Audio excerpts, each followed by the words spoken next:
আসসালামু আলাইকুম শিক্ষার্থী বন্ধুরা। আজ ৩ জানুয়ারি ২০২৫।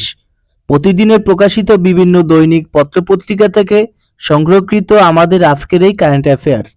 গতকালকের কারেন্ট অ্যাফেয়ার্সে তোমাদের জন্য প্রশ্ন ছিল, বাংলাদেশের সর্বমোট কতটি দেশের দূতাবাস রয়েছে? যার সঠিক উত্তর হয়েছে ৫২টি। আইএমএফ বাংলাদেশকে ঋণের শর্ত হিসেবে কি দিয়েছিল? উত্তর হচ্ছে 15% ভ্যাট বসানোর শর্ত। পল্লীকবি জসিমউদ্দিনের জন্ম কবে? উত্তর হচ্ছে 1903 সালের 1 জানুয়ারি। ঢাকা আন্তর্জাতিক বাণিজ্য মেলার যাত্রা শুরু হয় কবে থেকে? উত্তর হচ্ছে 1995 সাল থেকে।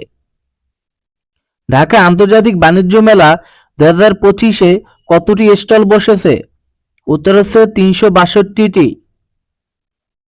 সম্প্রতি দেশের ইতিহাসে একক মাস হিসেবে সর্বোচ্চ রেমিটেন্স এসেছে কোন মাসে?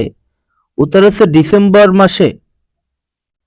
2025 থেকে 2039 সালের মধ্যে জন্ম নেওয়া শিশুরা কোন প্রজন্মের? উত্তর হচ্ছে generation beta.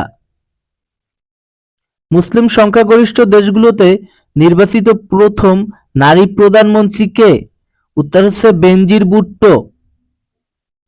Research and wing কোন দেশের গোয়েন্দা সংস্থা? উত্তর হচ্ছে ভারত।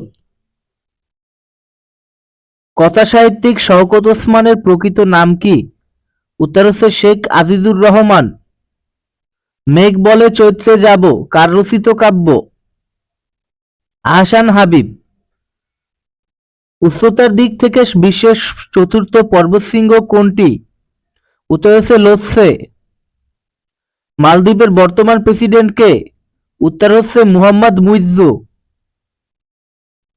গ্রানাদা কোন দেশের শহর? উত্তর হচ্ছে স্পেন। বৈজ্ঞানিক কল্পকাহিনী সিরিজ ফাউন্ডেশনের রচয়িতা কে? উত্তর হচ্ছে আইজ্যাক আসিমভ। আগামীকালকের কুইজ থাকবে তোমাদের জন্য, বাংলাদেশের কোন নদীতে সবচেয়ে বেশি চর রয়েছে? তো আজকে এই পর্যন্তই শিক্ষার্থী বন্ধুরা। ভিডিওটি ভালো লাগলে অবশ্যই ডেইলি শিক্ষা ইউটিউব চ্যানেলকে ফলো করবে। ধন্যবাদ সবাইকে।